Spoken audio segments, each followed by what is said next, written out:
the Nuggets team, the underdog against Boston, even though I guess the records, when you look at that Eastern and Western Conference, Boston has the much better record.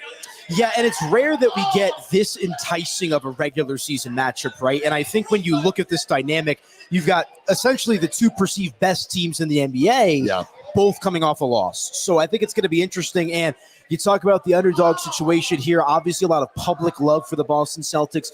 Best record in the NBA as of right now as well. So a good bounce-back opportunity for both of these teams. And frankly, for Boston, I think it's a little bit of a prove-it spot, right? A team that should have been in the NBA Finals last year, according to many. They're going to come into Denver tonight looking to prove to themselves that they can hang with the defending champs. I mean, they should have been in the finals. They were the higher seed. They should have been in the finals. They couldn't pull it off. In this case, they lost their first home game of the year to the Nuggets. This is a team that has had some challenges there. And so, yeah, I agree with you. I think Boston coming into this game is going to be the hungrier team. They have more to prove. The Nuggets don't have anything to prove. They're the defending champs. They've already beaten Boston one time. So now for the Celtics, this is a game they want to win. The way it's going to break down for this team is very clear. Boston shoots the most threes in the league, and it's not even all that close. They hit at a pretty good clip. They're top 5 when you're talking about their percentage behind the three-point line. So the Nuggets have to be aware of that. My concern for the Nuggets has been some of the slow starts of late. Even in their last game, a quick start, then that fell apart in the second. I understand that in the long season, when you're talking about the grind that the regular season is, especially following a championship, there's always a hangover. But the Nuggets tonight can't afford to come out sleepwalking. They have to come out firing. I tend to agree. And obviously, you mentioned it, Sean. The Boston Celtics live and die by the three-point shot. I just saw, I think it was Stephen Curry came out and said he had a little bit of a deja vu when they were playing the Boston Celtics, because that's how they used to beat teams when Golden State was in their prime. So I think to your point, though, about a fast versus a slow start for Denver, I think they need to have a fast start, although it would not surprise me if they kind of continue to play in the style and the manner in which they have. So they're a second-half team. I look at the first half with this Nuggets team as keep it close, keep it competitive, survive those non-Jokic minutes, and then flip the switch as they were unable to do against Phoenix and, beat the team in the second half. So I think I love the fact for Denver that they're coming off a loss, because it's a real proven opportunity against, like I said, the team with the best record in the NBA and the perceived best team. And a lot of people think Jason Tatum could be an MVP candidate as well. Could very well be. I mean, obviously, when you're the best player on the best team, you're going to get those sort of looks. But Jokic in the last outing, when you look at the last time they played, actually had very little issue. He was terrific in the game in Boston. And that's where I think some of this starts out.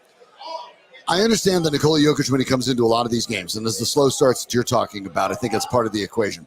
But Jokic tends to get everyone involved early. That has a couple impacts. You start getting other guys hot, that can be impactful. The other knock on the advantage to that is because Jamal Murray, as great a year as he's had, we saw it a little bit in their last loss. When the Nuggets aren't going well as a team, Jamal Murray's personality is he tends to take all that weight and decide, I have to carry the team. He dribbles too much. He gets into some bad habits. Murray, after the last game, even admitted that he got into some bad habits late. So Jokic spends his time trying to make sure he gets everybody hot.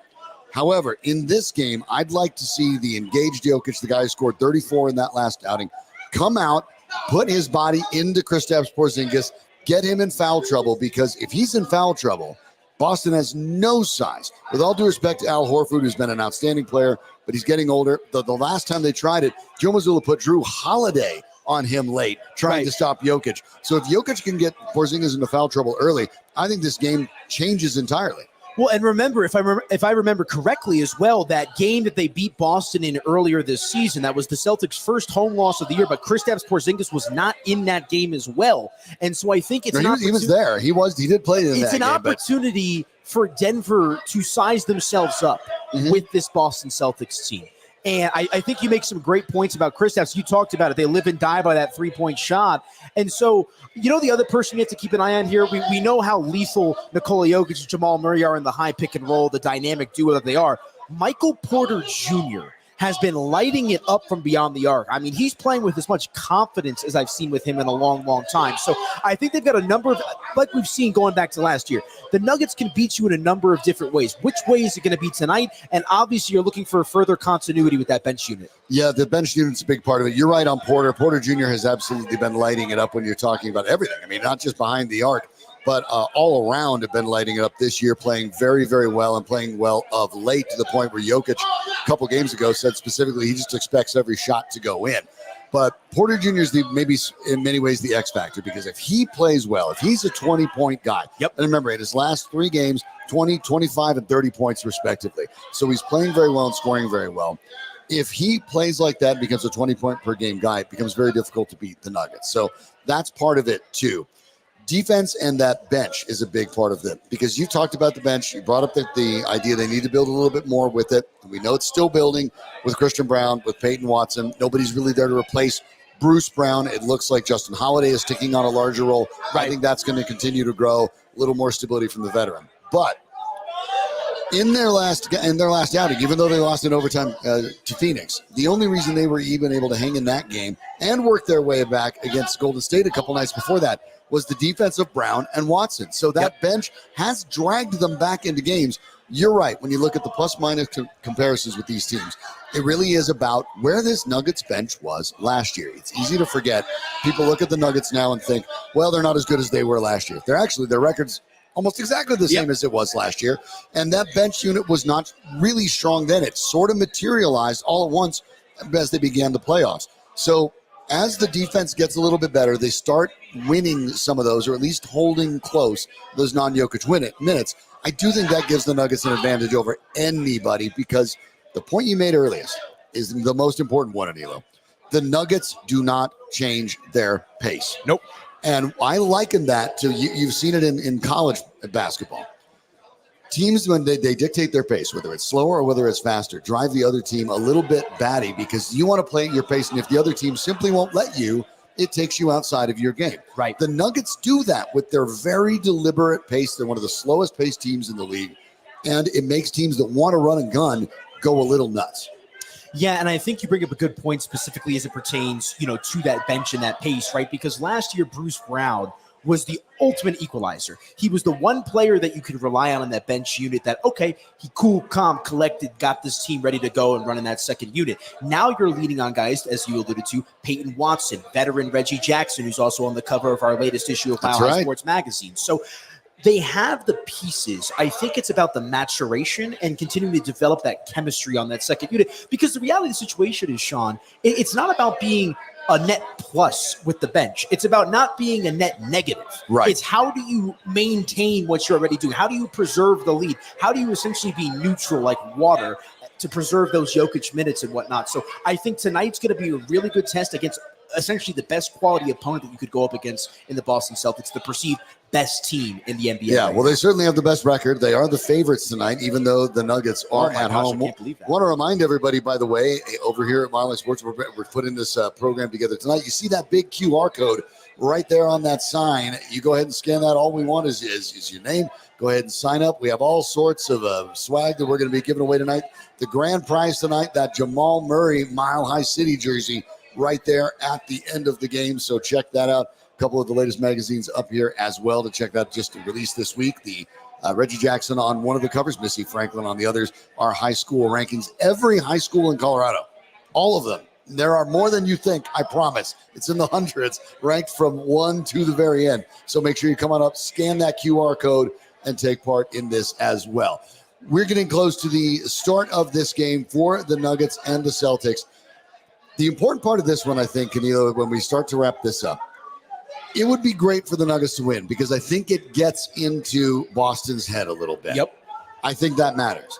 But you are right when you point out that this game is far more important to the Celtics than it is to the Nuggets. Yeah, and I think you're talking about a Celtics team that is essentially built on potential. We've yet to see them climb that mountaintop, right? Everybody thought the Boston Celtics should have been in the NBA Finals with the Denver Nuggets last year. Winning it. Exactly. And so I think it puts a little bit of pressure on them, but I think as it pertains to a little bit of championship talk here as we begin to wrap it up, that's why I think Denver has as good a chance to repeat as maybe any team in recent NBA memory, because you have yet – here's the thing with Denver. You've seen them. They've been there. They've done that. They've climbed the mountaintop. Boston has shriveled in the big moment. Karl Anthony Towns just got hurt for the Minnesota Timberwolves. Yeah, they still ended up winning, but just barely, but Towns is hurt. Yeah. Yep. Oklahoma City, a young team. I mean, this Nuggets team, outside of a little bit of questions about the depth, is the best team built to go on a championship run. I expect an A-plus effort from the Boston Celtics tonight. The question is, how does Denver respond? Right, and they'll have to find out very quickly. The Nuggets 1.5 games out of first after that Minnesota win just a little bit ago tonight, where Karl-Anthony Towns hurt in that game. So 1.5 out, but also only 1.5 ahead of the Clippers. So you don't necessarily want to drop this one. This is obviously an important game for the Nuggets, but a win for the Nuggets, obviously a big statement. A loss, not as much, but when you're talking about the championship ideas, much like we saw with the Lakers, much like I think we saw with the Warriors, those two teams, as star-laden as they are, I think they know now. They know they cannot beat the Denver Nuggets in a 7-game series. Yeah. And you want the Boston Celtics to think the same thing. Absolutely. And I had a lot of friends that were chirping me after that Phoenix Suns loss. I'm like, oh, look, it's like the Rocky Four. He's not a machine. He's human, right? Because the Denver Nuggets lost the game at home. But you made the point. Who? Any of the listeners out there, tweet at us, at Estrotar, at Media by AP. Who's beating this team in a 7-game series? Because there's certain things, and I understand the Boston talent in the three-point shooting. What you can't account for from a metric perspective is when Nikola Jokic and the rest of that starting five locks in, just how effective they are. They still lead the NBA in clutch defensive rating. That's what I always rest my head on at night when it comes to my confidence level with this team. When they want to try, when they lock in, dare I say, in 2024, this team is as close to unbeatable consistently as you could be. The two best teams that have a chance of beating them probably on the eastern side, Milwaukee and Boston, probably the best two tests. They will get Boston tonight. So we'll make sure that we keep on top of this. At the quarter breaks, we'll make sure that we hand out some of these prizes every quarter. So make sure you come up, scan that QR code, get involved in the drawings. We'll give those away every quarter, and we'll give away the Jamal Murray jersey at the end of the game. He's Anilo Piro. I'm Sean Drotzar. This is Mile High Sports. Enjoy the game and give it up for a man, DJ Highline. He'll take it from here.